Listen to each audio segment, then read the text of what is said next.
नमस्कार बच्चों, लीजिए आप कक्षा 10वीं का सामाजिक विज्ञान के अति महत्वपूर्ण प्रश्नों को देख लीजिए और इसका तैयारी कीजिए। और मैं आशा करता हूं कि आप इन सब को तैयारी करके अच्छा नंबर प्राप्त करेंगे। और कृपया आप चैनल को भी सब्सक्राइब कर दीजिए ताकि मेरा चैनल भी ग्रो हो जाए। जिस तरह से आप उन्नति की ओर जाएं तो मेरा चैनल भी आगे जा सके और जब भी अपलोड करूं तो आप तक पहले पहुंचे। प्रश्न 1 है, सही विकल्प चुनकर लिखिए। कथन, जल संरक्षण की कोई आवश्यकता नहीं है। कारण, वर्षा जल से भूमिगत जल स्तर का पुनर्भरण होता है। अ केवल कथन सही है, ब केवल कारण सही है, स कथन और कारण दोनों सही हैं, कथन और कारण दोनों गलत हैं। आप प्रतिदिन भोजन करते हैं, इस भोजन का अधिकांश भाग किस भूमि से प्राप्त होता है? कृषि भूमि, ब वन भूमि, स बंजर भूमि, द परती भूमि। तीसरा है, महिलाओं को बेहतर शिक्षा का उपाय है। महिलाओं की बेहतर शिक्षा का उपाय है बालिका शिक्षा की व्यवस्था, ब आर्थिक सहायता, स पुरस्कार योजना, द इनमें से कोई नहीं। प्रश्न 4 है, ड्यूमा शब्द का प्रयोग संसद के किस देश में किया गया है? बुल्गारिया, ब कनाडा, स मंगोलिया, द रूस। 5वां है, भारतीय पत्र मुद्रा पर हस्ताक्षर रहता है। अ राष्ट्रपति, ब प्रधानमंत्री, स राज्यपाल, द आरबीआई गवर्नर। उचित संबंध जोड़िए में आप देखिए, अखंड में रहेगा आपका पहला मोटा अनाज, दूसरा देश में जागृति का आधार, तीसरा उपनिवेशी शासन की समाप्ति, चौथा जीवन शैली पर तीव्र प्रभाव, 5वां इंटरनेट, खंड ख में रहेगा शिक्षा, दूसरा उपनिवेशीकरण, तीसरा है डिजिटल क्रांति, चौथा है शुष्क भाग, 5वां है टीवी। इसी तरह से आपका रिक्त स्थानों की पूर्ति कीजिए। सखंड में भारतीय अर्थव्यवस्था खाली स्थान प्रधान है, दूसरा है गुजरात का आणंद खाली स्थान उद्योग के लिए प्रसिद्ध है, तीसरा है खाली स्थान इटली का फांसीवाद तानाशाह था।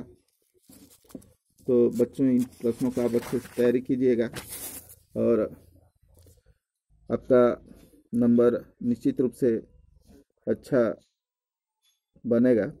चौथा है, गरीबों को प्रभावित करने वाला कर खाली स्थान कर है। 5वां है, वैश्वीकरण का सर्वाधिक बुरा प्रभाव खाली स्थान पर पड़ा है। प्रश्न 2 है, 2 नंबर से शुरू होता है। यहाँ से, मिट्टी नहीं होने से आपके जीवन पर क्या प्रभाव पड़ेगा? तीसरा है, इलेक्ट्रॉनिक के माध्यम से लेन देन करना चेक की तुलना में किन मायनों में ज़्यादा सुगम है?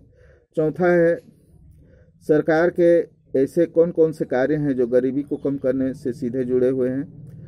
5वां है, जापान ने किस परिस्थिति में आत्मसमर्पण किया? 6वां है, नाइजीरिया देश का जन्म कैसे हुआ? प्रश्न 7वां है, पहला आम चुनाव आज के चुनावों से किस तरह से भिन्न था? प्रश्न 8वां से 3 नंबर शुरू होता है। द्वितीय विश्व युद्ध के बाद विश्व की राजनीति में क्या परिवर्तन हुए? प्रश्न 9 है, अपने शब्दों में उदारीकरण को समझाइए। प्रश्न 10 है, क्या आपने किसी धरने या भूख हड़ताल के बारे में सुना या देखा है?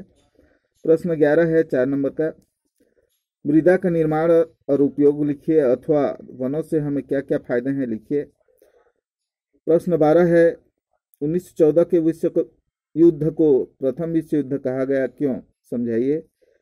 अथवा क्या आपको लगता है कि हर नया देश जो औद्योगिकीकरण करना चाहता है उसे दूसरे देशों से टक्कर लेना जरूरी है? क्या इसके और तरीके हो सकते हैं?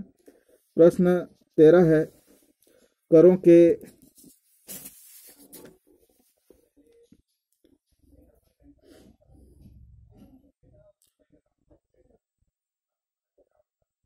करों के प्रकार बताइए। प्रश्न इसी का अथवा में रहेगा, बजट से क्या समझते हो? बजट में किन किन बातों का ध्यान रखा जाता है? प्रश्न 14 है, पंचशील सिद्धांत कब व किसके साथ हुआ था? इसके सिद्धांत क्या हैं? ये जो 5 नंबर से 14 का शुरू होता है। जमींदारी प्रथा की समाप्ति कहाँ तक लाभदायक रही? अथवा में देख लीजिए इसको भी। और प्रश्न 15 है, रूस की क्रांतिकारी सरकार ने कौन कौन से कार्य रूस में किए, वर्णन कीजिए।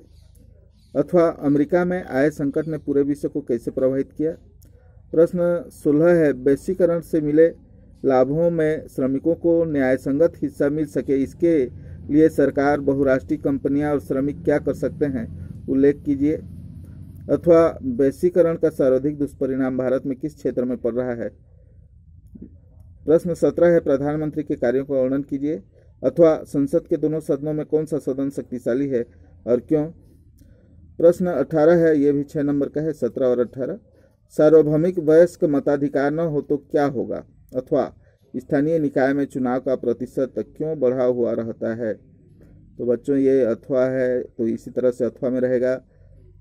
ये आप बिल्कुल मत सोचिए, इन प्रश्नों को आपको तैयारी करना है और आपको इनका अच्छे से तैयारी करके अच्छा नंबर लाना है, यही आपको ध्यान में रखना है। और क्योंकि हम आपके प्रति समर्पित हैं, तो आप भी कृपया चैनल को सब्सक्राइब कर दीजिए ताकि मेरा चैनल भी आगे बढ़े। आपके उज्जवल भविष्य के कामना के साथ धन्यवाद। अलविदा।